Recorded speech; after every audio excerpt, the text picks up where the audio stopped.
In today's video, I'm going to teach you how to use API in Lovable 2026 guide.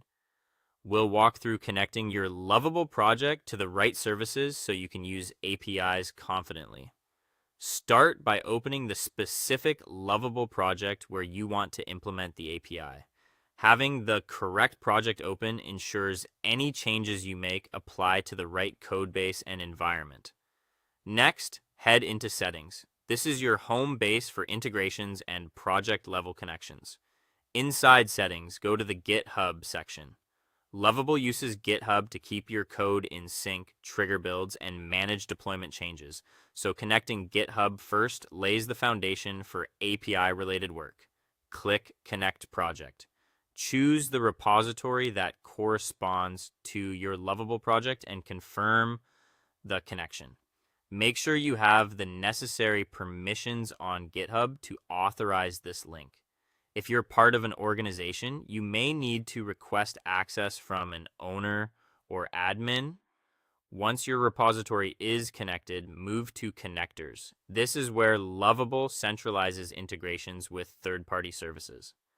Select Supabase. Supabase will act as your backend service, providing a database and automatically generated REST endpoints you can call from your Lovable app.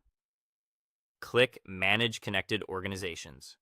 This opens the control panel where you link Lovable to your Supabase organizations. If you see the option again, click Manage Connected Organizations one more time to proceed. Some workspaces show a confirmation step or a detailed list. Now, select your organization in Supabase. Pick the workspace that contains the project you intend to use with Lovable. Selecting the correct organization avoids confusion later when you reference environment variables or database schemas.